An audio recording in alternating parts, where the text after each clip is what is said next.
새벽 4시였습니다.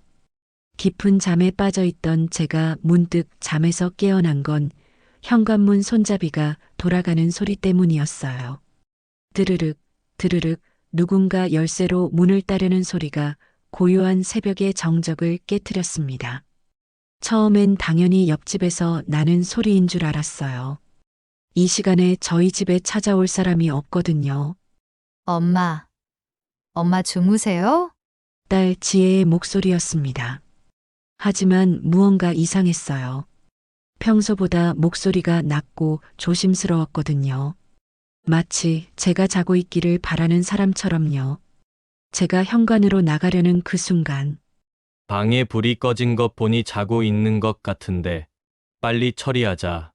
문 밖에서 사위 태윤이의 목소리가 들려왔어요. 빨리 처리하자니 그게 무슨 뜻일까요? 이 두 사람은 왜 이 새벽에 연락도 없이 온 걸까요? 드르륵, 드르륵. 지혜와 태윤이가 문을 따고 집으로 들어왔습니다.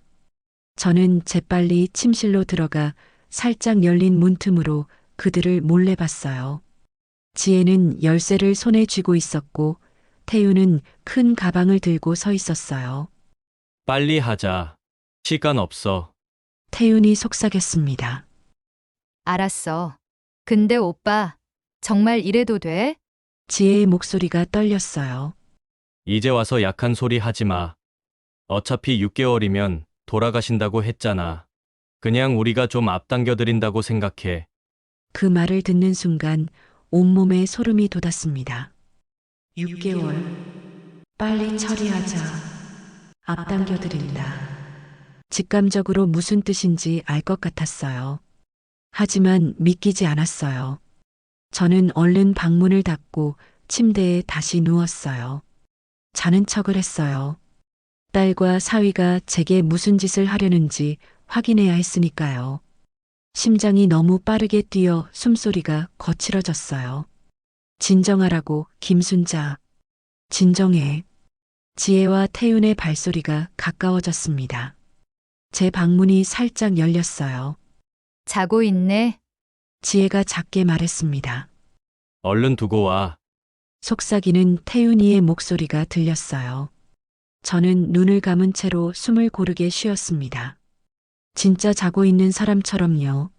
하지만 이불 아래 제 손은 덜덜 떨리고 있었어요. 제 침대 옆 테이블에 무언가 놓이는 소리가 들렸습니다. 아침에 약이라 생각하고 드시겠지. 똑같이 생겼으니까 모를 거야. 태윤이 말했어요. 근데, 정말, 이러면 안 되는 거 아냐? 지혜의 목소리가 흔들렸습니다. 너 지금 우리 빚이 얼마인지 알아? 물불 가릴 때가 아니라고. 쉬. 알겠으니까 조용히 해. 저는 이를 악물었습니다. 두 사람은 곧 방에서 나갔습니다. 현관문이 조용히 닫히는 소리가 들렸어요. 저는 그제야 눈을 떴습니다. 침대 옆 테이블 위에 작은 약병이 놓여 있었어요. 겉보기엔 제가 평소에 먹던 영양제와 똑같았습니다. 하지만 저 안에 분명 뭔가 다른 게 들어있다는 걸 저는 직감적으로 알 수 있었어요. 손이 떨렸습니다. 60년을 살면서 이렇게 무서웠던 적이 없었어요.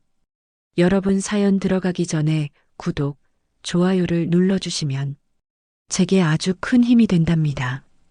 그럼 바로 사연 시작하겠습니다. 안녕하세요. 저는 올해 58살 김순자입니다. 30년 전 남편이 교통사고로 세상을 떠났을 때 제 손에는 3살 배기 딸과 5천만 원의 빚이 있었습니다. 장례식장에서 돌아오는 길에 저는 다짐했어요. 지혜만큼은 굶기지 않겠다고, 이 아이만큼은 행복하게 키우겠다고요. 그래서 새벽 4시에 일어나 김밥을 말기 시작했습니다. 동대문 시장 근처 좁은 가게였어요. 하루 종일 서서 김밥을 만들고 손님을 받았습니다. 밤 11시에 문을 닫고 집에 돌아오면 지혜는 곤히 자고 있었어요. 그렇게 10년이라는 세월이 지나고 빚을 다 갚았습니다. 그 이후 가게를 하나 더 냈고 두 개, 세 개. 점점 가게가 늘어났어요. 사람들은 제게 성공한 자수성가형 여성이라고 불렀죠. 하지만 저는 그냥 김순자였습니다. 딸 하나 잘 키우고 싶었던 엄마일 뿐이었어요. 지혜는 제 자랑이었습니다. 예쁘고 똑똑했어요. 대학도 서울에 있는 좋은 곳으로 보냈습니다. 유학도 보내 지혜는 미국에서 2년 동안 공부하고 왔죠. 결혼할 때는 강남에 아파트를 사줬습니다. 제가 평생 모은 돈을 다 내어주었지만 전혀 아깝지 않았어요. 돈이 중요한 건 아니었으니까요. 엄마, 정말 고마워요. 엄마, 덕분에 제가 여기까지 왔어요. 결혼식 날 지혜가 울면서 말했습니다. 저도 행복한 눈물을 흘렸어요. 사위 태윤이는 괜찮은 청년처럼 보였습니다. 대기업 다닌다고 제게 지혜 앞길은 걱정 말라 했죠. 예의도 바르고 지혜에게 다정히 잘 대해주는 것 같았습니다. 장모님, 잘 모시겠습니다. 태윤이 절을 했을 때 저는 안심했어요. 이제 지혜가 행복하게 살겠구나. 제 역할은 여기까지구나 하고요. 그런데 결혼하고부터 지혜는 조금씩 달라졌어요. 평소에 하지 않던 사치를 하기 시작했고 제게 돈을 빌려가는 일이 많았어요. 결정적으로는 3개월 전부터 이상한 일들이 생기기 시작했습니다. 지혜가 갑자기 제게 건강검진을 받으라고 하더군요. 좋은 병원을 예약했다면서요. 엄마, 나이도 있으시니까 정밀 검진 받으세요. 제가 다 알아봤어요. 처음엔 고마웠습니다. 딸이 엄마 건강을 걱정하는구나 싶었죠. 검진 결과는 충격적이었습니다. 유방암 말기입니다. 이미 많이 진행됐어요. 6개월 정도 시간이 있을 겁니다. 의사의 말이 귓가에서 맴돌았어요. 6개월. 제게 남은 시간은 단 6개월 뿐이라고요. 병원에서 나오는 길에 지혜가 제 손을 꽉 잡았습니다. 엄마, 괜찮아요. 제가 옆에 있을게요. 눈물이 흘렀어요. 죽는다는 게 무서웠습니다. 그리고 지혜를 혼자 두고 가야 한다는 게 두려웠습니다. 그날 이후로 지혜는 매일 집에 들렀습니다. 밥도 해주고 청소도 해줬어요. 엄마, 이제 식당 일 그만하세요. 쉬셔야죠. 엄마, 통장이랑 인감은 어디 있어요? 제가 관리해 드릴게요. 엄마, 유언장 작성하셨어요? 상속세 때문에 미리 준비하셔야 한대요. 처음엔 딸이 저를 걱정하는 줄 알았습니다. 하지만 뭔가 이상했어요. 지혜의 눈빛이 예전과 달랐거든요. 따뜻함보다는 초조함이 보였습니다. 그리고 오늘 새벽 저는 진실을 알게 됐어요. 딸과 사위가 저를 죽이려 하고 있다는 것을요.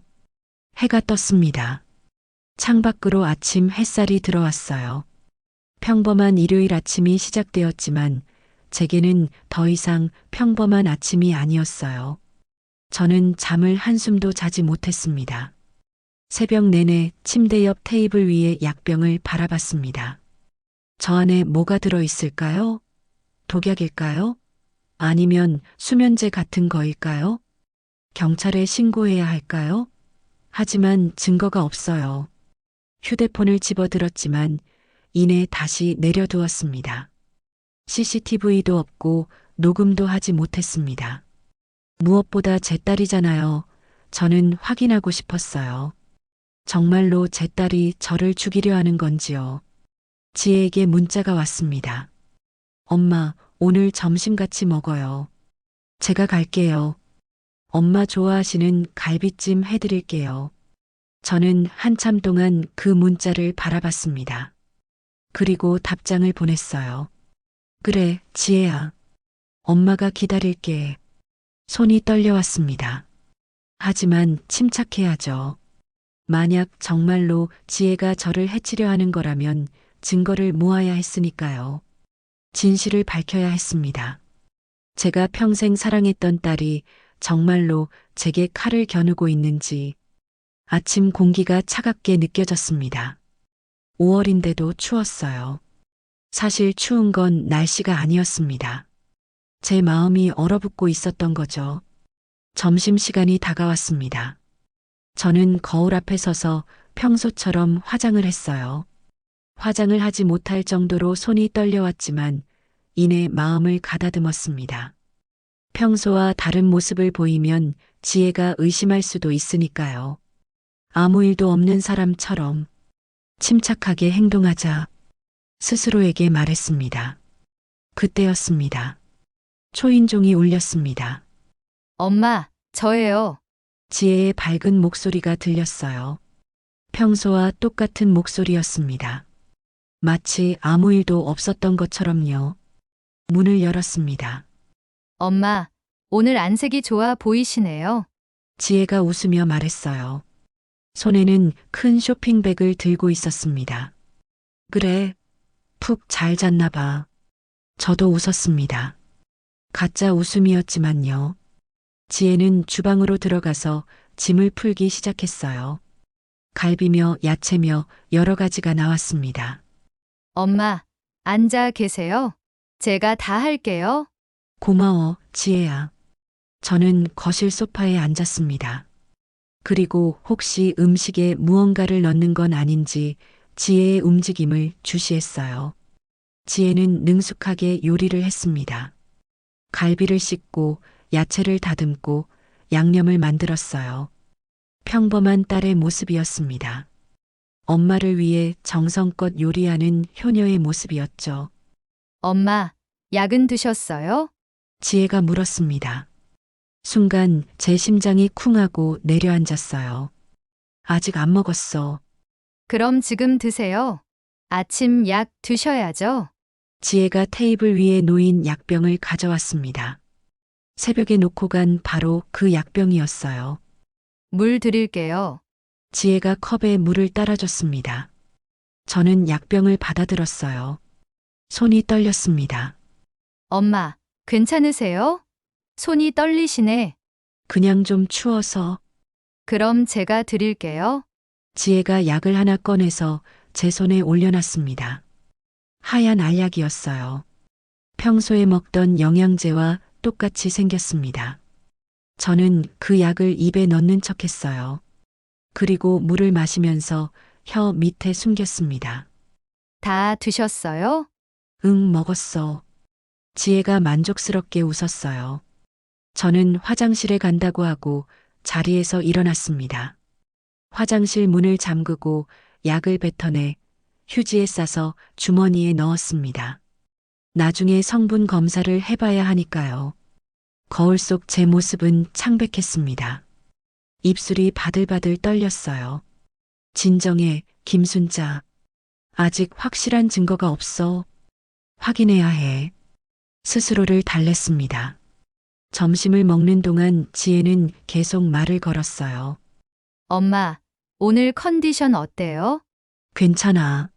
병원에서 항암 치료 시작하라고 하지 않았어요. 아직 생각 중이야. 엄마, 빨리 하셔야죠. 시간이 없잖아요. 시간이 없다는 말에 저는 숟가락을 멈췄습니다. 지혜야, 네. 엄마? 너 혹시 엄마가 빨리 죽기를 바라니? 순간 지혜의 표정이 굳었어요. 엄마, 무슨 소리예요? 어떻게 그런 생각을 하세요? 아니야, 그냥 요즘 네가 너무 잘해줘서. 당연하죠. 엄마가 아프신데 제가 챙겨야죠. 지혜의 목소리는 부드러웠습니다. 하지만 눈은 웃지 않았어요. 식사를 마치고 설거지를 할 때였습니다. 엄마, 그건 그렇고요. 식당 서류 좀 볼 수 있을까요? 왜? 나중에 제가 물려받을 거잖아요. 미리 파악해두면 좋을 것 같아서요. 아직 내가 죽지도 않았는데 벌써? 엄마의 죽음을 기다리는 게 아니라 상속세도 있고 그러잖아요. 왜 그렇게 예민하세요? 지혜의 목소리에 조급함이 묻어났어요. 알았어. 생각해 볼게. 엄마, 빨리요. 시간이 없어요. 알았다니까. 제가 짜증 섞인 목소리로 말하자 지혜는 더 이상 말하지 않았습니다. 그때 지혜의 손목 시계가 제 눈에 들어왔어요. 지난달에는 차고 있지 않았던 명품 시계였어요. 지혜야, 그 시계 새로 산 거야? 지혜가 손목을 감추듯 옷소매를 내렸습니다. 아, 이거요? 태윤 오빠가 선물해 줬어요. 비싼 거 아니야? 아니에요. 별로 안 비싸요. 눈치 주지 마세요. 엄마. 저도 이 정도는 하고 살아야죠. 하지만 저는 그 시계가 3천만 원은 넘는다는 걸 알고 있었어요. 명품에 관심은 없지만 단골 손님들이 차고 오는 걸 봐서 알고 있었거든요. 엄마 그런데 아까 약 드신 거 맞죠? 지혜는 제가 약을 먹었는지 재차 확인하며 제 얼굴을 뚫어져라 쳐다봤습니다. 아까 먹었지, 너도 봤잖아. 지혜는 대답을 듣더니 휴대폰으로 누군가에게 열심히 문자를 보냈습니다. 저는 알면서도 모르는 척 태연하게 넘겼어요. 지혜가 집으로 돌아간 후 저는 한참을 생각에 잠겼습니다. 결혼 전까지만 해도 지혜는 착한 아이였어요. 검소하고 알뜰했죠. 제가 힘들게 돈 버는 걸 알고 있었으니까요. 엄마, 저는 명품 같은 거 필요 없어요. 엄마가 벌어주신 돈 평생 귀하게 생각하며 저도 열심히 살게요. 대학생 때 지혜가 했던 말이 생각났습니다. 주변에서 다 부러워하는 효녀였죠. 하지만 결혼 후 1년쯤 지났을까요? 그때부터 지혜가 조금씩 이상해졌습니다. 식당에 올 때마다 지혜의 가방이 바뀌더군요. 매달 명품 가방을 하나씩 사는 것 같았습니다. 엄마, 요즘 이런 거 안 들고 다니면 이상하게 봐요. 지혜가 말했어요. 태윤 오빠 회사 사람들 와이프 다 명품 들고 다녀요. 저만 궁상 맞게 굴면 남편 얼굴에 먹칠하는 거예요. 저는 뭐라고 할 수가 없었어요. 제가 명품을 들고 다녀본 적이 없으니까요. 그리고 6개월 전쯤이었을까요? 지혜가 갑자기 돈을 빌려달라고 했습니다. 엄마, 3억만 빌려줄 수 있어요? 3억? 그 큰 돈을 왜? 태윤 오빠가 사업 자금이 필요하대요. 곧 갚을 거예요. 저는 통장에서 3억을 이체해줬어요. 하나밖에 없는 딸이 빌려달라는데 어떡해요. 한 달 후 지혜가 또 왔습니다. 엄마, 1억만 더 빌려주세요. 지혜야, 지난번 돈은? 곧 갚을 거예요. 이번만 더 도와주면 정말 큰 수익이 날 거예요. 분명 지난번은 사업 자금이라고 했는데 더 큰 수익이 날 거라는 지혜의 말이 의심스러웠지만 저는 캐묻지 않고 또 돈을 줬습니다. 그리고 그 후로 석 달 동안 지혜는 총 6억을 빌려갔어요. 한 푼도 갚지 않았습니다. 지혜야, 혹시 무슨 일 있는 거 아니지? 투자 사기, 코인 사기, 보이스피싱이 들끓는 요즘인지라 걱정돼서 물었습니다. 지혜는 짜증을 냈어요. 엄마, 제가 돈 빌린 것 때문에 그래요? 어차피 엄마 돈이 내 돈이고 내 돈이 엄마 돈이지 가족끼리 왜 그래요? 그 말을 듣고 가슴이 철렁했던 기억이 납니다. 그때 알았어야 했어요. 지혜가 변했다는 걸요. 한 달 전쯤이었습니다. 우연히 식당 근처 카페에서 사위 태윤이를 마주쳤어요. 어머님 안녕하세요. 태윤이의 얼굴색이 안 좋았어요. 강서방, 얼굴이 왜 그래? 아, 요즘 회사 일이 좀 힘들어서요. 그런데 태윤의 휴대폰 화면이 보였어요. 차트 같은 게 떠 있었습니다. 코인 차트였어요. 코인 투자해. 제가 물으니까 태윤이는 화들짝 놀라며 휴대폰을 감췄습니다. 아, 이거요?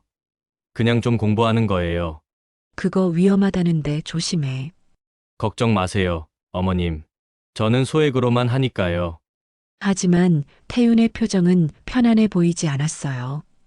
그날 밤 식당 이모에게서 전화가 왔습니다. 사장님, 혹시 전화 가능하실까요? 네, 이모 말씀하세요. 다름이 아니라 지혜가 요즘 지혜? 제 딸이 왜요? 카운터에서 매일 현금을 가져가요. 제가 뭐라고 하니까 사장님께서 알고 계신다고 하더라고요. 얼마나요? 이번 달에만 한 1,000만 원 정도 가져간 것 같아요.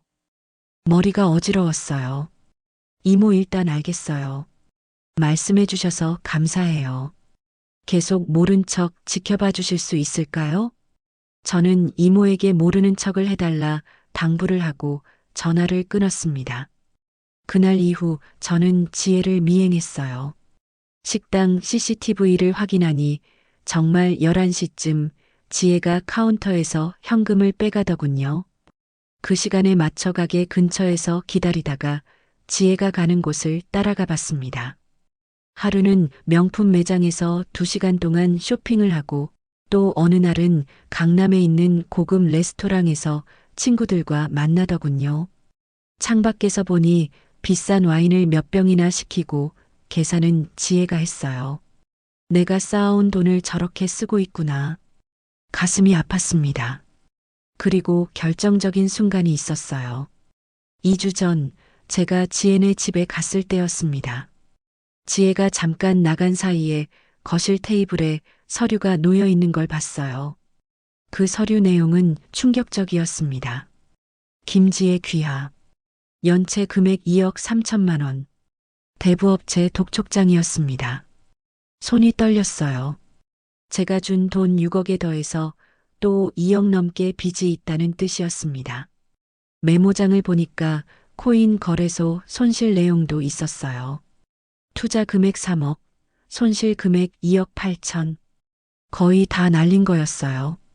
그 순간 모든 게 이해됐습니다. 지혜가 제게 왜 건강검진을 권했는지, 왜 서류를 보자고 했는지, 왜 시간이 없다고 조급해했는지요. 제 재산을 노린 거였어요. 엄마, 제 방에서 뭐 하세요? 지혜가 들어왔어요. 저는 황급히 서류를 내려놓고 아무렇지 않은 척 했어요. 아니야. 그냥 피곤해서 누워 있었지. 그래요? 나가실 거면 제가 집에 데려다 드릴게요.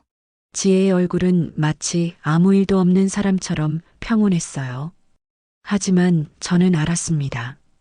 제 딸이 얼마나 깊은 구덩이에 빠져 있는지, 그리고 그 구덩이에서 벗어나기 위해 저를 희생양으로 삼으려 한다는 것도요. 저는 지혜 집에서 나와 식당으로 갔습니다. 열쇠를 열고 가게에 들어가 식당 이모에게 전화를 걸었어요. 이모, 지금 시간 돼요? 급한 일이 있어서요. 그럼요, 사장님. 제가 바로 갈게요. 30분 후 박 이모가 도착했습니다. 이모는 저와 25년을 함께 일한 사람이에요.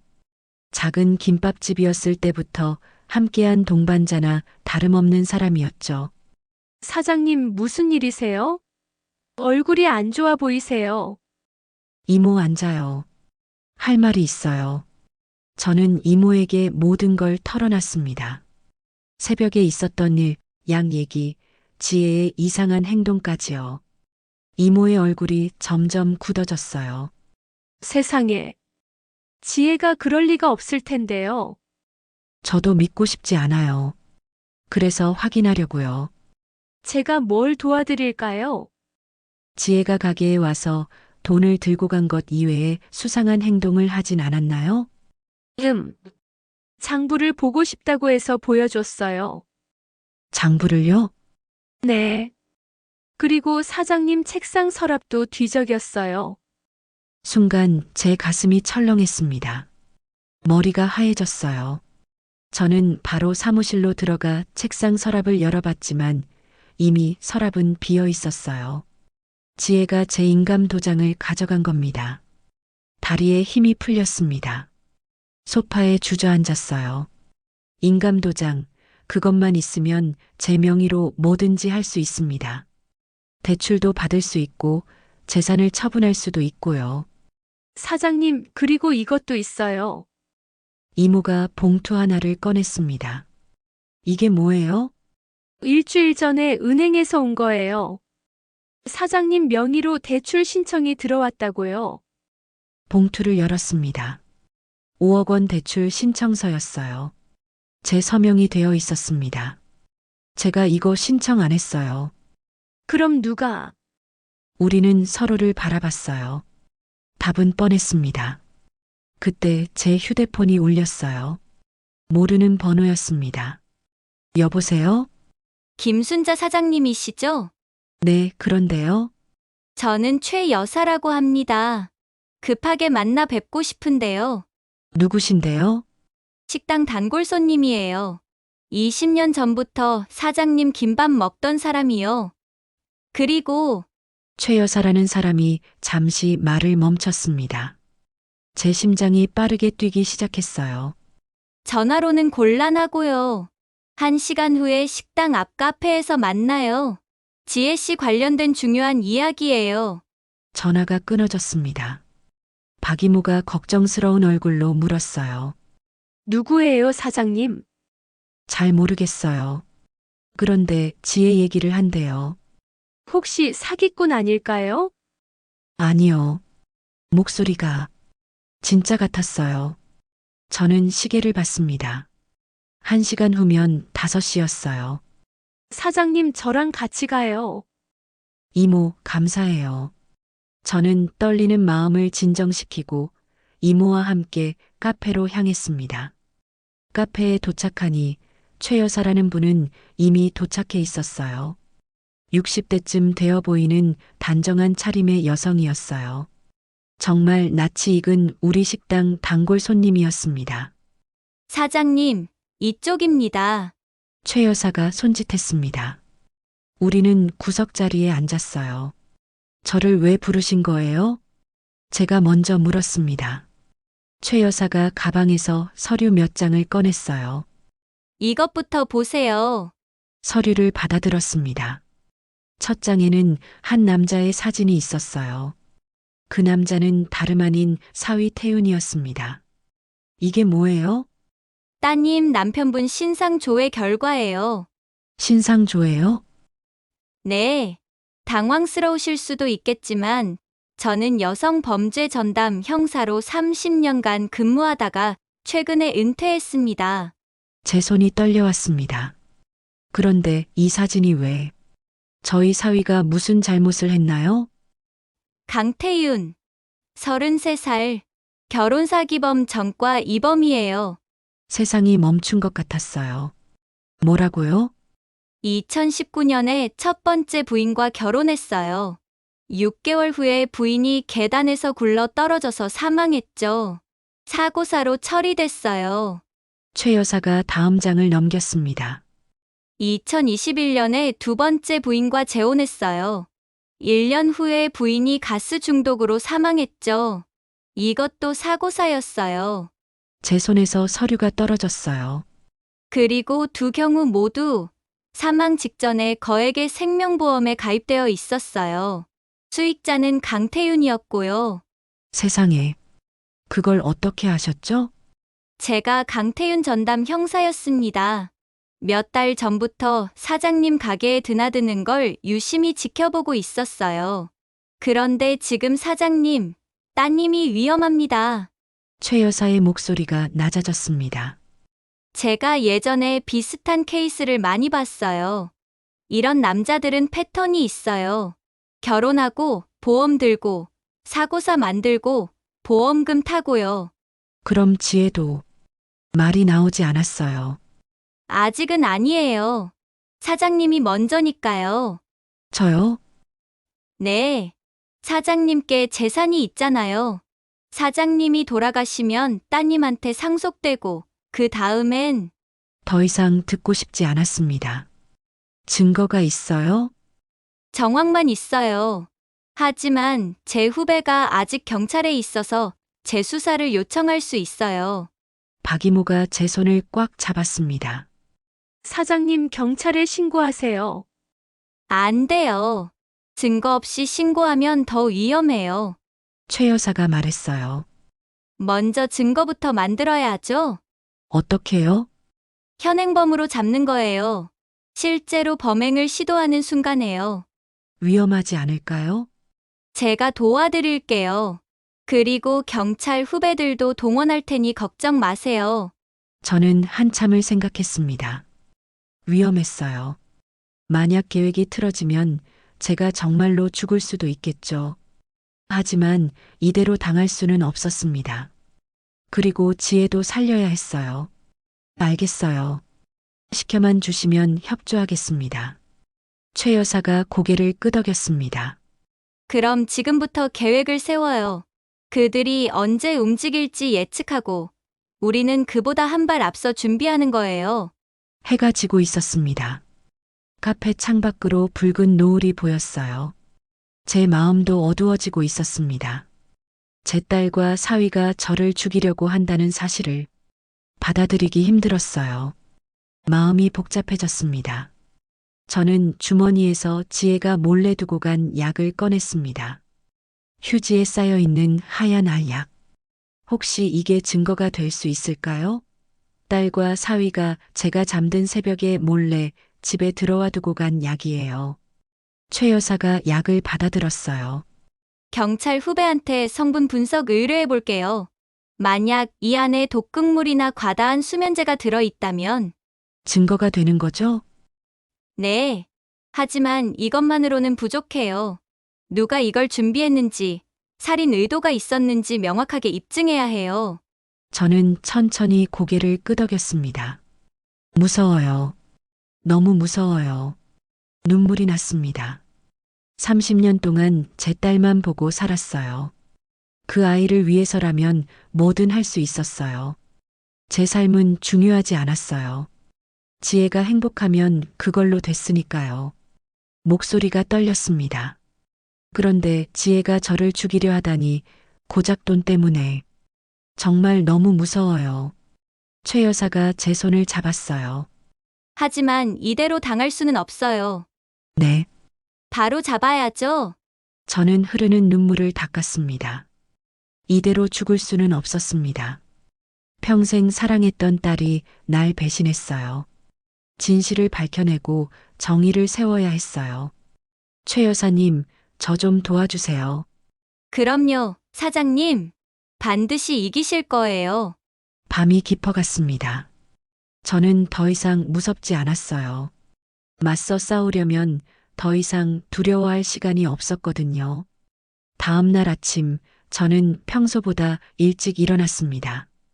거울을 보니 얼굴이 많이 상해 있었어요. 밤새 한숨도 못 잤거든요. 하지만 오늘부터는 연기를 해야 했습니다. 최 여사가 어젯밤 문자를 보내왔어요.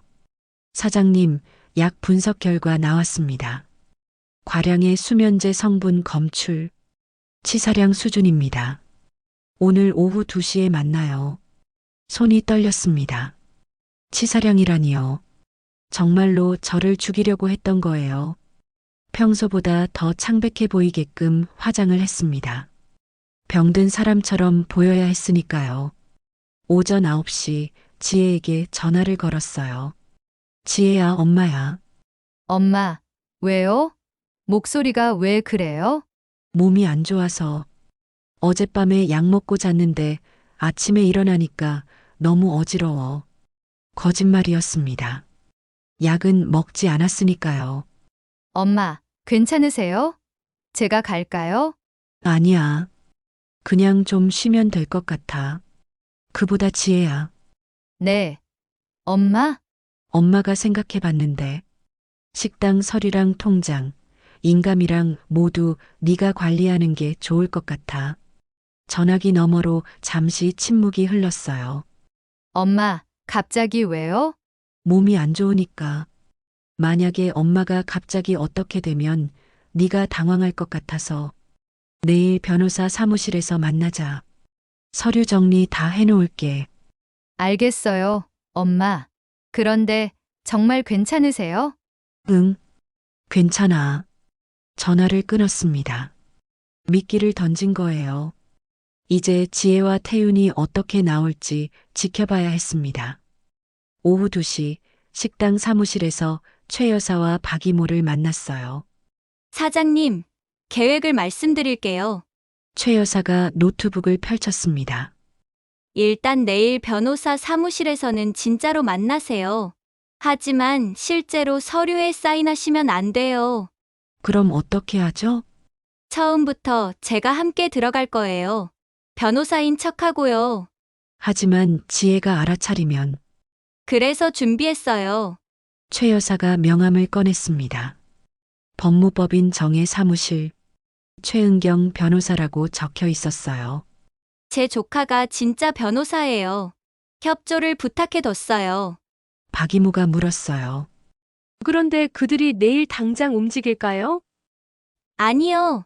서류를 확보한 후에 살인 계획을 실행할 거예요. 최 여사가 설명을 이어갔습니다. 보통 이런 경우 범인들은 서류 확보 후 1, 2주 안에 범행을 실행해요. 그래야 의심을 안 받으니까요. 그럼 우리는 그때까지 네. 증거를 더 모아야 해요. 그들의 대화, 움직임, 모든 걸 기록해야 합니다. 최 여사가 작은 상자를 꺼냈어요. 안에는 여러 장비들이 들어 있었습니다. 이건 초소형 녹음기예요. 사장님 옷에 달고 다니세요. 이건요? GPS 추적기. 만약의 경우를 대비해서 사장님 가방에 넣어두세요. 그리고 이건? 비상 버튼이에요.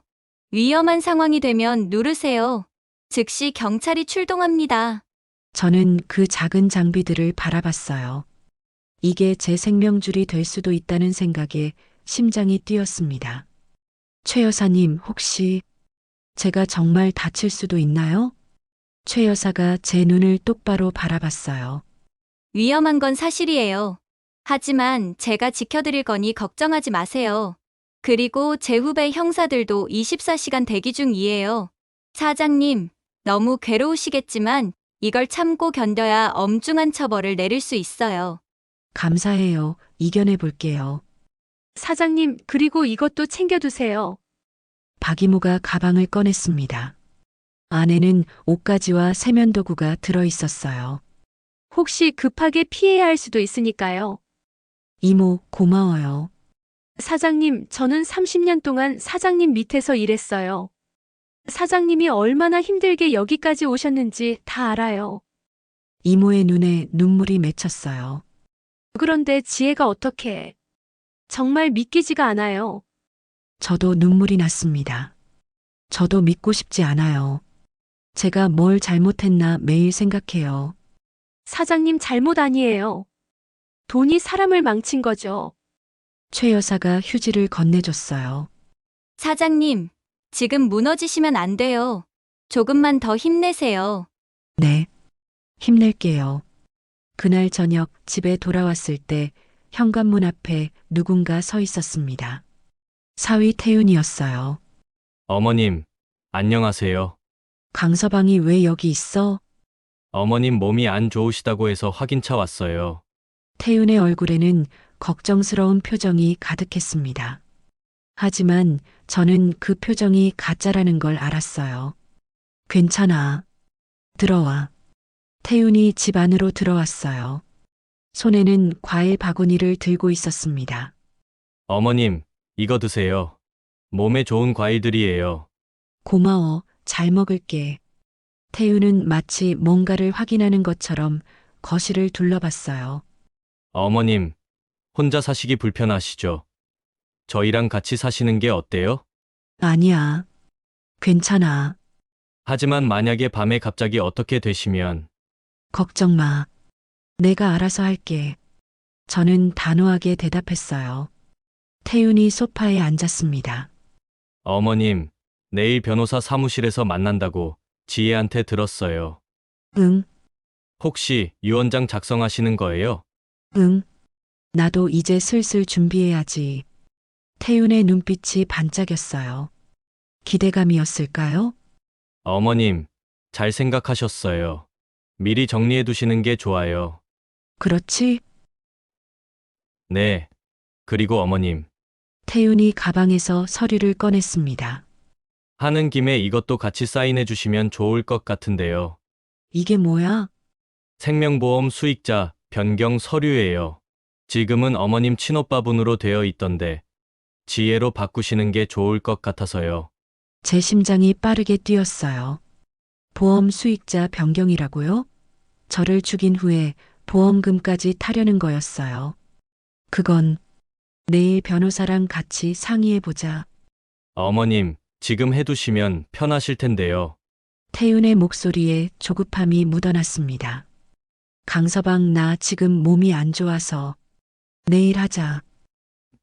하지만 이만 가봐. 태윤의 얼굴이 일그러졌어요.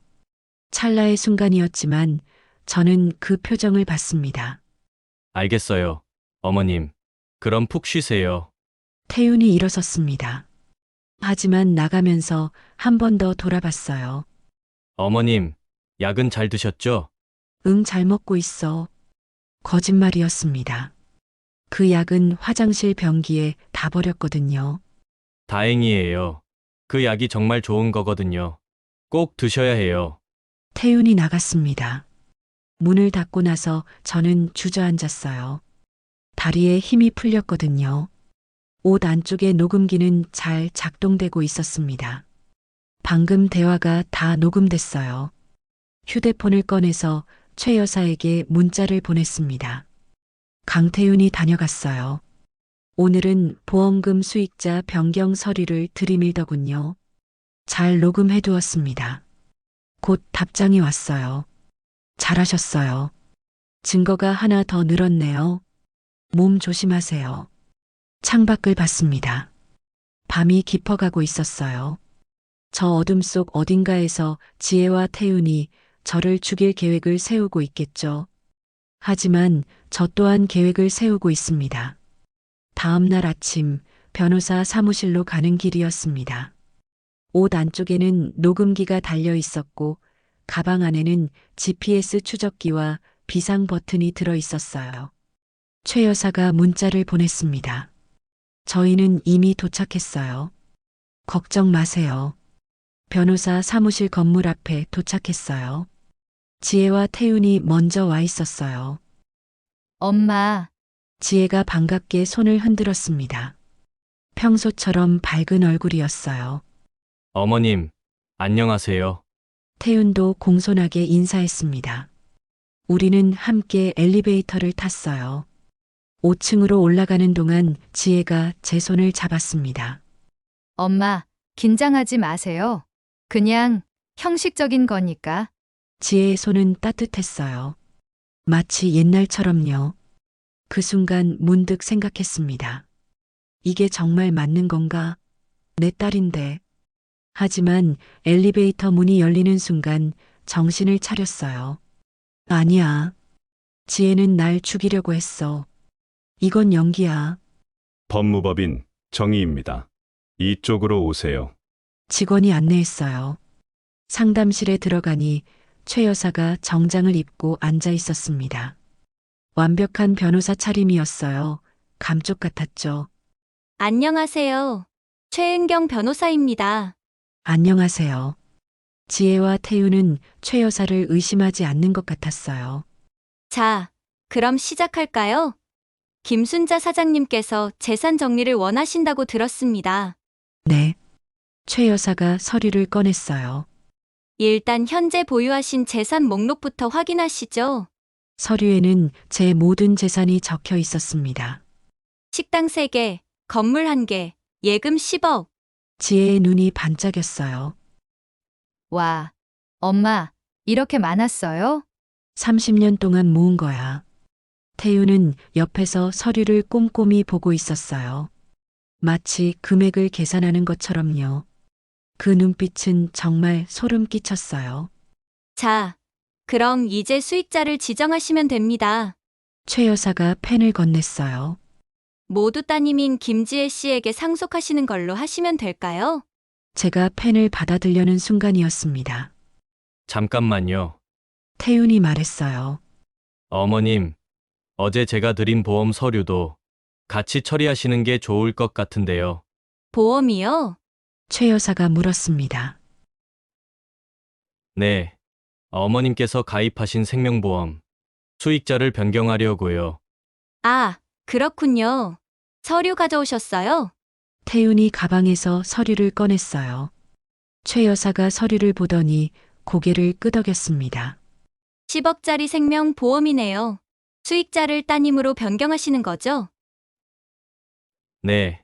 저는 서류를 보지 않았어요. 대신 지혜를 바라봤습니다.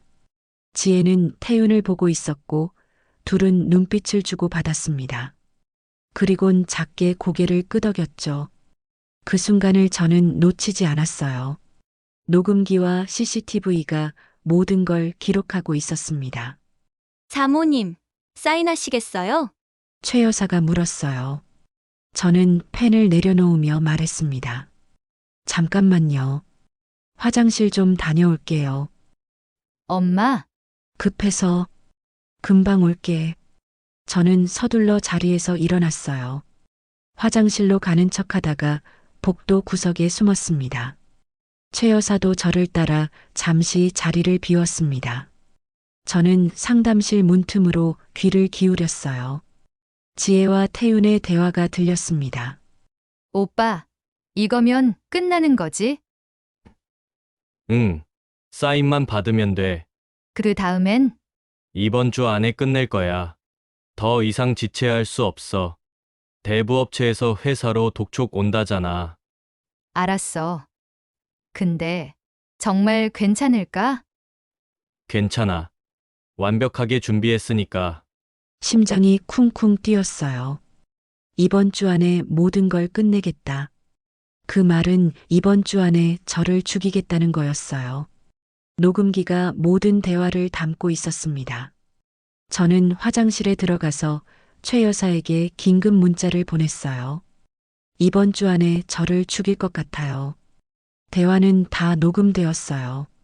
잠시 후 답장이 왔습니다. 완벽해요. 이제 얼마 안 남았어요. 조금만 더 힘내요. 그들이 실제로 저를 해치려고 할 때 현장에서 잡아내는 마지막 단계만이 남았습니다. 거울을 봤습니다. 창백한 얼굴에 떨리는 눈동자. 하지만 제 눈에는 결연함도 있었어요. 조금만 더 버텨.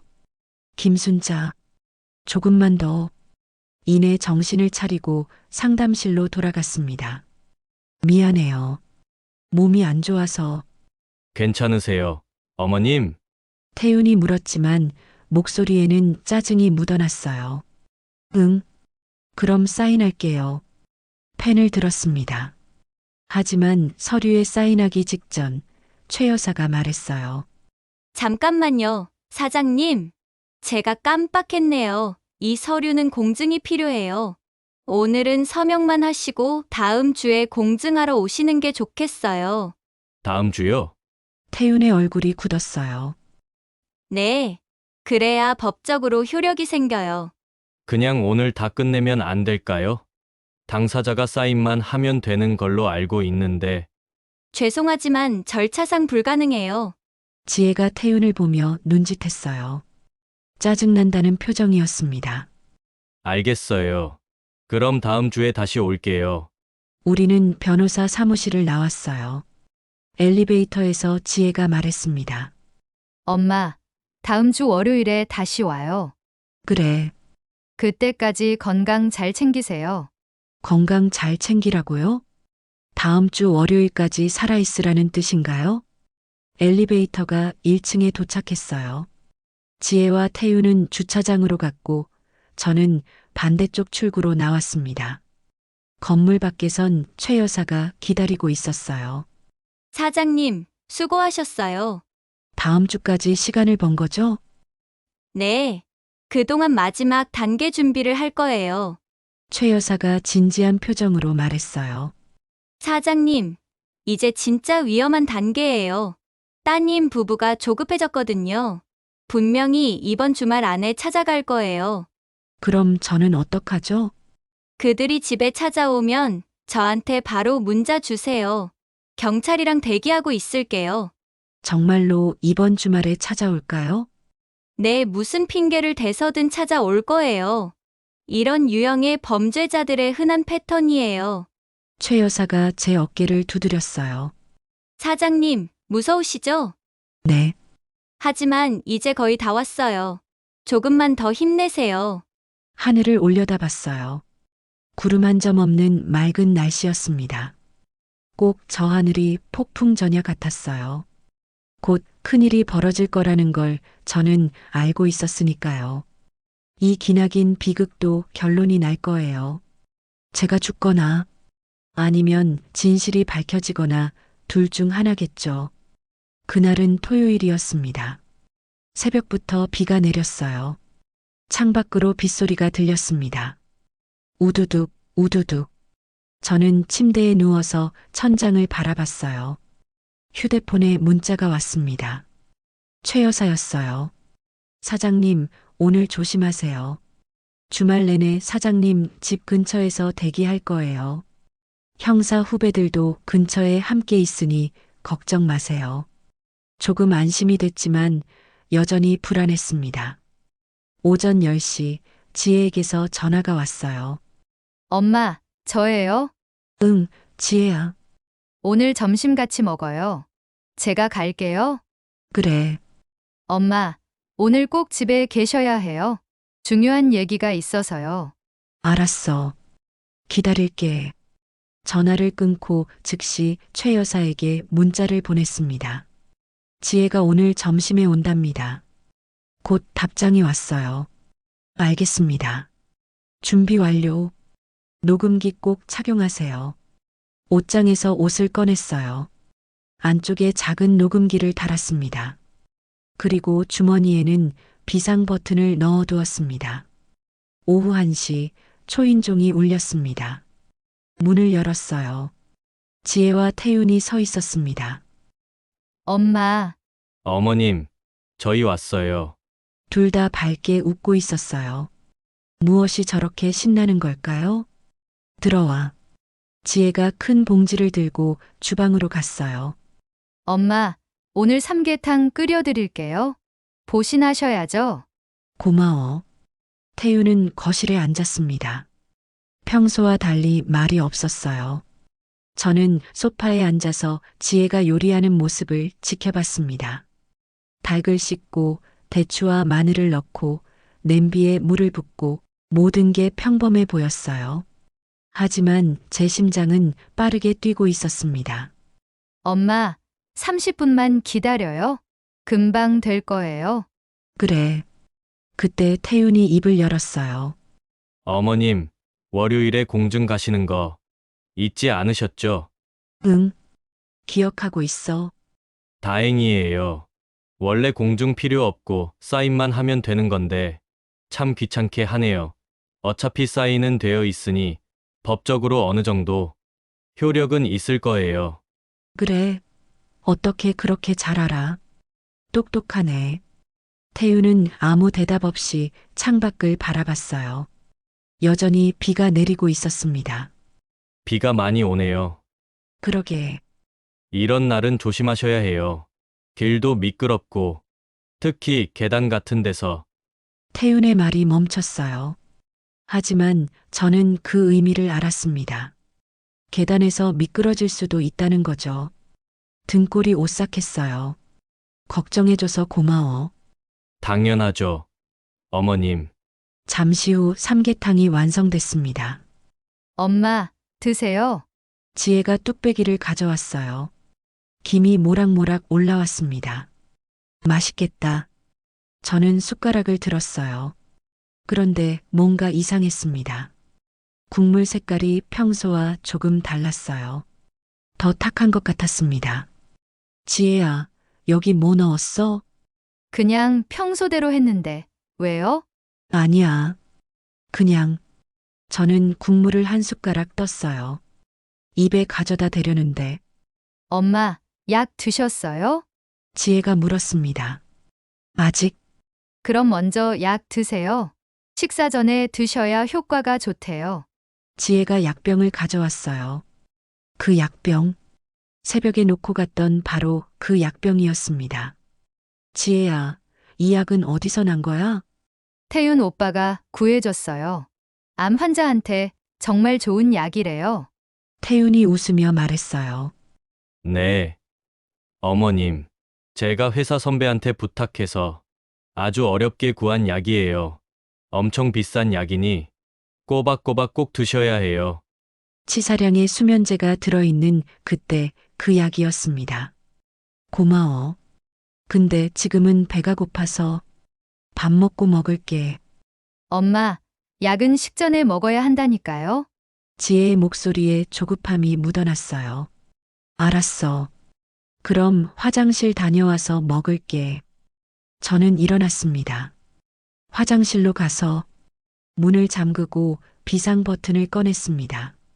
손이 떨렸어요. 지금 눌러야 하나? 아직 아무 일도 안 일어났는데 휴대폰을 확인했어요. 최 여사에게서 문자가 와 있었습니다. 사장님, 괜찮으세요? 답장 없으시면 올라갈게요. 재빨리 답장을 보냈어요. 괜찮아요. 하지만 약을 먹으라고 계속 강요해요. 그리고 삼계탕도 이상한 것 같아요. 곧 답장이 왔습니다. 먹는 신용만 하세요. 조금만 더 버티세요. 집 앞에서 대기하고 있을게요. 저는 마음을 가다듬고 화장실에서 나왔어요. 엄마, 왜 이렇게 오래 있었어요? 배가 아프네. 그럼 더더욱 약을 드셔야죠. 지혜가 약병을 흔들었어요. 그 모습은 마치 악마 같았어요. 저는 앉아서 약을 하나 꺼냈습니다. 그리고 입에 넣는 척 하면서 혀 밑에 숨겼어요. 물을 마셨습니다. 다 드셨어요? 응. 지혜가 만족스럽게 웃었어요. 그럼 이제 식사하세요. 저는 삼계탕을 먹기 시작했어요. 하지만 국물은 거의 마시지 않았습니다. 닭고기만 조금씩 먹었죠. 엄마, 국물도 드세요. 거기에 영양이 다 있는데. 응. 먹을게.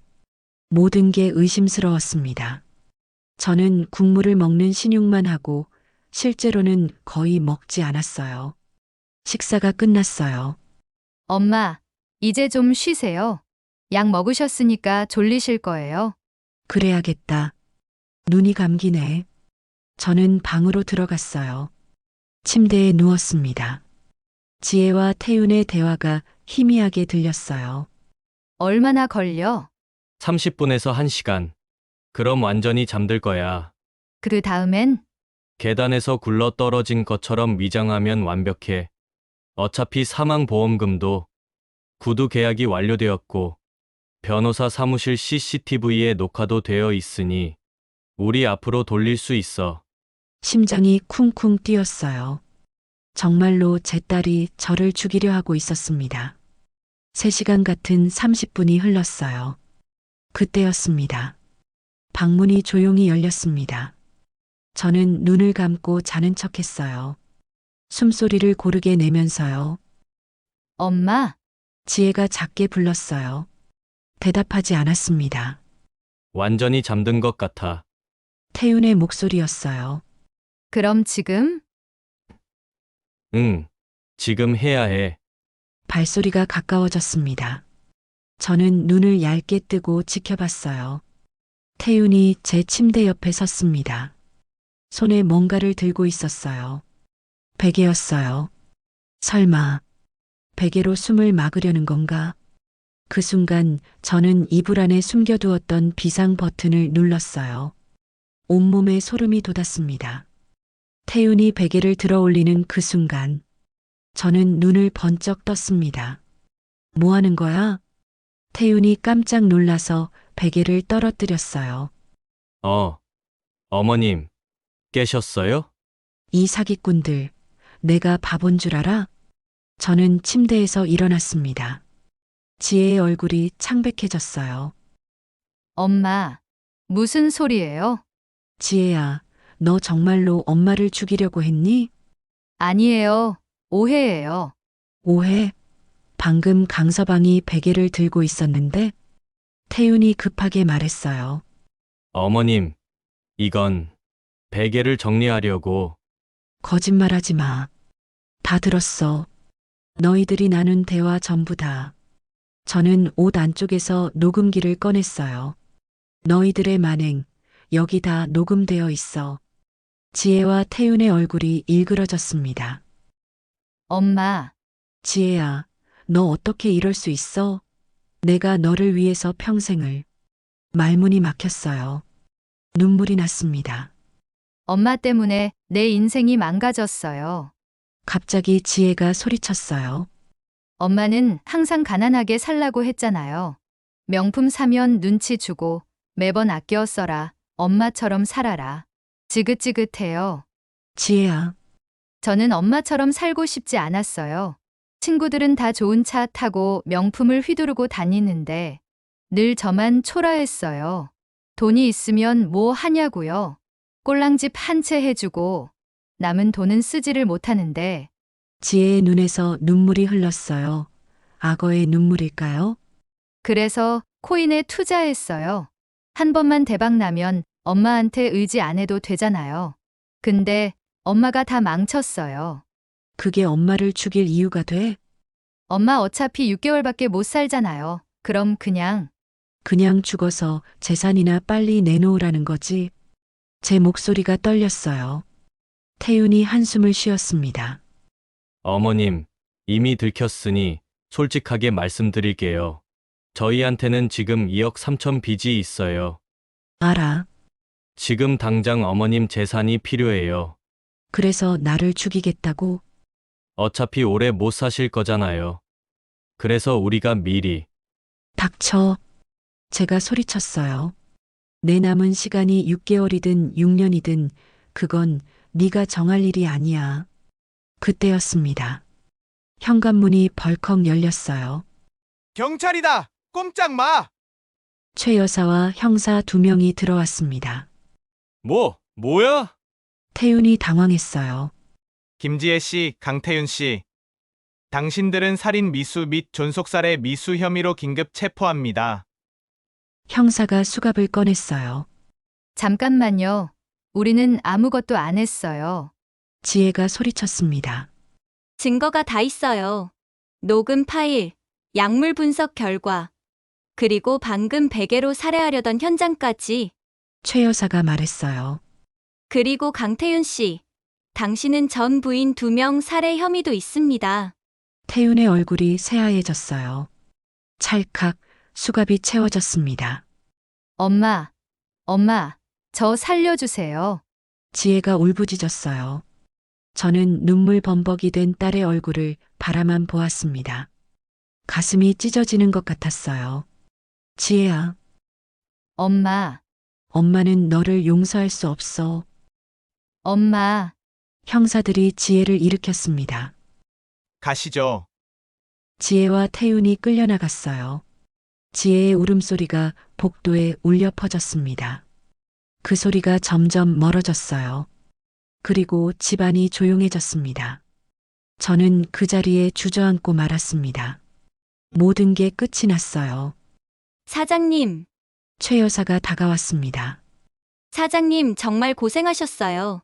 마음이 너무 무거우시죠? 그래도 꼭 해야 할 일을 하신 겁니다. 네. 이게 무슨 감정일까요? 저는 그냥 말을 잇지 못했어요. 눈물이 멈추지 않았습니다. 30년을 키운 딸이 저를 죽이려 했다는 사실에 가슴이 찌릿찌릿 너무 아팠어요. 사장님, 많이 힘드시죠? 네. 하지만 사장님은 옳은 일을 하셨어요. 더 큰 비극을 막으신 거예요. 최 여사가 제 어깨를 두드렸어요. 창밖을 봤습니다. 비가 그치고 구름 사이로 햇살이 비치고 있었습니다. 폭풍이 지나간 거예요. 이제 모든 게 끝났습니다. 그렇게 3개월이 지났어요. 가을이 왔어요. 식당 앞 단풍나무 잎이 빨갛게 물들고 있었습니다. 저는 식당 주방에서 김치찌개를 끓이고 있었어요. 30년 전 처음 이 일을 시작했을 때처럼 초심으로 돌아갔어요.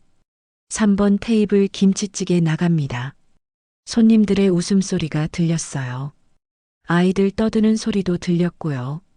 평범한 일상이었습니다. 하지만 저는 이 평범함이 얼마나 소중한 건지 알았어요. 사장님 잠깐 나와보세요. 박이모가 불렀어요. 주방에서 나가니 최 여사가 앉아 있었습니다. 여사님, 어서 오세요. 사장님, 오늘 재판 결과 나왔어요. 제 심장이 빠르게 뛰었어요. 어떻게 됐어요? 앉으세요. 천천히 말씀드릴게요. 최 여사가 서류를 꺼냈습니다. 강태윤은 전 부인 2명 살해, 그리고 사장님 살인 미수로 무기징역 선고받았어요. 무기징역. 네. 증거가 명확했고, 전 부인 사건까지 유죄로 인정됐거든요. 태윤은 이제 평생 감옥에서 살게 되는 거네요. 그리고 따님은 최 여사가 말을 멈췄어요. 지혜는요? 존속살해 미수로 징역 12년입니다. 12년. 지혜가 나올 때쯤이면 42살이겠네요. 감형 신청도 했지만 기각됐어요. 범행이 계획적이고 악질적이었다고 판단됐거든요. 저는 한참 동안 아무런 말도 할 수 없었습니다. 12년. 길다면 긴 시간이에요. 하지만 제 목숨을 노린 대가치고는 사장님, 괜찮으세요? 네, 괜찮아요. 거짓말이었습니다. 괜찮지 않았어요. 여전히 가슴이 아팠거든요. 그런데 사장님, 네, 따님이 사장님께 전할 말이 있다고 했어요. 뭐라고요? 최 여사가 봉투를 꺼냈습니다. 편지예요. 제가 받아왔어요. 편지를 받았어요. 손이 떨렸습니다. 읽어보세요. 저는 밖에서 기다릴게요. 최 여사가 자리를 떠났어요. 저는 한참을 그 편지를 바라봤습니다. 그리고 천천히 봉투를 뜯었어요. 엄마에게. 엄마, 저예요. 지혜예요. 이 편지를 쓰는 게 맞는 건지 모르겠어요. 제가 엄마한테 편지를 쓸 자격이 있나 싶어서요. 3개월 동안 감옥에서 매일 생각했어요. 제가 왜 그랬는지, 어떻게 엄마를 죽이려고 했는지요. 처음엔 제 잘못이 아니라고 강태윤이 시켜서 그랬다고 변명하고 싶었어요. 하지만 거짓말이에요. 제가 돈에 눈이 멀었던 거였어요. 엄마, 저는 나쁜 딸이었어요. 정말 어리석었죠. 지금 생각하면 제가 미쳤던 것 같아요. 엄마, 미안해요. 용서받을 수 없다는 것도 알아요. 하지만 진심으로 후회해요. 매일 밤 악몽을 꿔요. 베개를 들고 엄마 침대 앞에 섰던 그 순간이 계속 떠올라요. 그때 엄마가 눈을 뜨셨을 때 엄마 눈에 담긴 슬픔을 저는 봤어요. 그 눈빛이 저를 평생 괴롭힐 거예요. 엄마 한 가지만 알아주세요. 엄마가 저를 사랑했다고 말씀하셨잖아요. 저도 엄마를 사랑했어요. 진심이에요. 그 사랑을 돈보다 먼저 생각하지 못한 게 제 잘못이에요. 엄마 건강하세요. 그리고 행복하세요. 엄마의 남은 인생은 엄마를 위해서 사세요. 죄송해요, 엄마. 정말로 죄송해요. 지혜 올림. 편지를 다 읽고 나니 눈물이 흘렀어요. 손등으로 눈물을 닦았습니다. 슬프기도 하고 화도 났어요. 하지만 후련하기도 했습니다. 지혜가 뉘우치고 있다는 걸 알게 돼서요. 최 여사가 다시 들어왔어요. 사장님, 괜찮으세요? 네, 괜찮아요. 편지를 접어서 주머니에 넣었습니다. 사장님, 그거 아세요? 뭐요? 사장님 병원 재검사 결과 나왔어요. 아, 그거요? 최 여사가 웃었어요. 유방암, 양성종양이었대요. 수술하면 완치 가능하대요. 그럼 네. 사장님은 안 죽으세요. 앞으로도 오래오래 사실 거예요. 그 말을 듣는 순간 웃음이 나왔어요. 아이러니했거든요. 지혜는 제가 6개월밖에 못 산다고 생각해서 서둘렀는데 그게 오진이었다니요. 운명의 장난이네요. 그러게요. 하지만 다행이에요. 덕분에 진실을 알게 됐잖아요. 맞아요. 다행이죠. 저는 창밖을 봤어요. 단풍나무 잎이 바람에 흩날리고 있었습니다. 아름다웠어요. 그날 저녁 집에 돌아와서 거울을 봤습니다. 58살 여자의 얼굴이었어요. 주름도 있고 검버섯도 있고 머리카락에는 흰머리도 섞여 있었습니다. 하지만 나쁘지 않았어요. 제 있는 모습 그대로를 사랑해 주려고요. 휴대폰을 꺼냈어요. 박 이모에게 문자를 보냈습니다.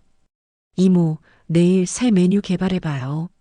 30년 했으니까 이제 새로운 것도 해보고 싶어요. 곧 답장이 왔어요. 좋아요, 사장님. 저도 도와드릴게요. 웃음이 났어요. 그래요. 새로운 시작이에요. 책상 서랍을 열었습니다. 남편 사진이 있었어요. 30년 전에 찍은 사진이었습니다. 여보, 나 잘 살고 있어요. 힘들었지만 이겨냈어요. 사진 속 남편이 웃고 있는 것 같았어요. 수고했어, 순자야. 잘했어. 그렇게 말하는 것 같았습니다. 3주 후, 저는 수술을 받았어요. 병원 침대에 누워서 창밖을 봤어요. 겨울이 다가오고 있었습니다. 박 이모가 문병을 왔어요.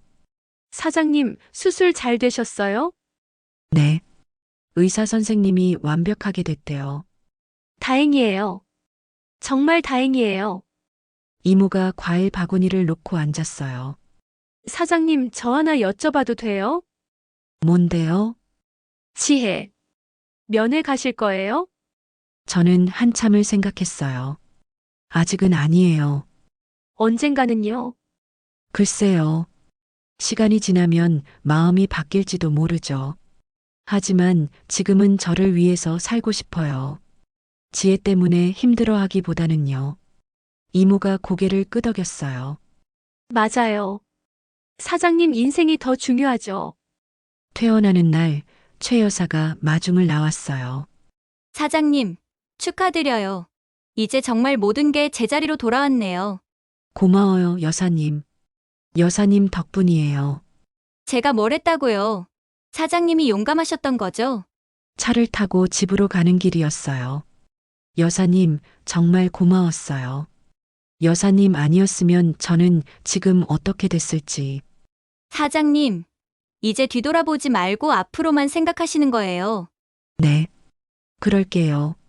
집에 도착해서 차에서 내렸습니다. 혼자였지만 외롭지 않았어요. 저는 깊이 숨을 들이켰습니다. 살아있구나. 내가 살아있어. 그 사실이 감사했어요. 6개월 후, 봄이 왔습니다.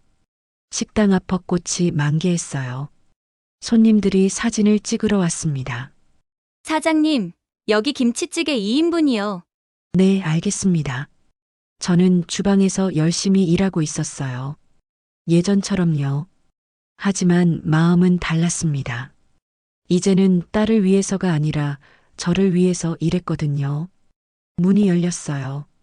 안녕하세요. 젊은 여자가 들어왔습니다. 어서 오세요.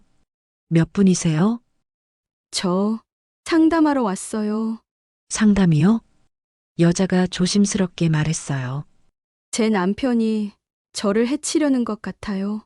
최 여사님한테서 사장님 연락처를 받았어요. 아, 최 여사가 소개해 준 거구나. 앉으세요. 천천히 말씀해 보세요. 여자는 울먹이며 자신의 이야기를 시작했어요. 남편의 폭력, 협박, 그리고 의심스러운 행동들. 저는 조용히 들었습니다. 그리고 여자의 손을 잡았어요. 괜찮아요. 제가 도와드릴게요. 정말요? 네. 저도 비슷한 일을 겪었거든요.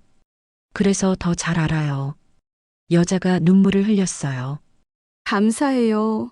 정말 감사해요. 그날부터 저는 새로운 일을 시작했어요. 식당 일과 함께 어려운 상황에 처한 사람들을 돕는 일을요. 최 여사의 탐정 사무소와 협력해서요. 생각보다 저를 찾는 사람들이 많았어요. 가족에게 배신당한 사람들, 위협받는 사람들, 도움이 필요한 사람들. 저는 그들에게 제 경험을 나눠줬어요. 포기하지 마세요. 이겨낼 수 있어요. 1년 후, 어느 날 편지가 한 통 왔어요. 교도소에서 온 편지였습니다. 지혜였어요. 이번에도 저는 편지를 뜯지 않고 서랍 안에 넣어뒀어요. 편지가 점점 쌓여 이제 서랍 안이 꽉 찼어요. 저는 편지지를 꺼냈습니다. 펜을 들어 글을 써내려갔어요. 지혜에게 엄마야. 처음으로 편지를 쓴다. 용서한다는 건 절대 아니야. 아직은 그러고 싶지 않아. 하지만 쌓여가는 편지를 보니 네가 변하고 있다는 건 알겠어. 그게 진심이길 바래. 11년 후 네가 나오면 그때 다시 이야기하자. 그때는 내가 어떤 마음일지 나도 모르겠지만 무쪼록 건강해라. 엄마가 편지를 봉투에 넣고 우표를 붙였어요. 우체통에 넣으면서 깊이 숨을 쉬었습니다. 이게 맞는 건지 모르겠어요. 하지만 후회는 없었습니다. 현재, 지금 저는 60살입니다. 2년이 더 지났어요. 식당은 여전히 잘 되고 있고 상담 일도 계속하고 있어요. 작년에는 제 이야기를 담은 책도 냈어요. 엄마의 마지막 선물이라는 제목으로요. 많은 사람들이 읽고 용기를 얻었대요. 오늘은 일요일이에요. 식당 문을 닫고 혼자 산책을 나왔어요. 공원의 벤치에 앉아서 햇살을 쬐고 있습니다. 햇살이 참 따뜻하네요. 엄마, 아빠, 아이들이 손잡고 걸어가는 모습을 봤어요. 2년 전만 해도 부러웠을 거예요. 나도 저런 평범한 가족이 있었으면 하고요. 하지만 지금은 괜찮아요. 저는 저대로 행복하거든요. 휴대폰이 울렸어요. 박이 모였어요. 사장님, 내일 새로운 손님 오신대요. 상담건이요. 알겠어요. 준비하고 있을게요. 사장님, 요즘 행복해 보이세요. 그래요? 네. 얼굴에서 빛이 나요. 전화를 끊고 웃었어요. 60살의 빛이 난다니 기분이 좋았어요. 바람이 불어버 꽃잎이 흩날렸습니다. 저는 눈을 감고 생각했어요. 제가 살아있는 이 순간을 만끽했어요. 저는 벤치에서 일어나 걷기 시작했습니다. 앞으로, 계속 앞으로. 제 인생은 계속되니까요. 오늘의 사연은 어떠셨나요? 가족의 배신이 한편으론 씁쓸하지만 또 한편으로는 본인의 삶을 위해 용기 있게 새 출발한 의미 있는 사연이기도 하네요. 김순자 사장님께 응원을 보내고 싶으시다면 댓글과 좋아요 부탁드립니다. 부족한 영상을 끝까지 시청해 주셔서 감사드립니다. 구독해 주시면 더 많은 사연을 함께 하실 수 있습니다. 오늘도 평온한 하루 되세요.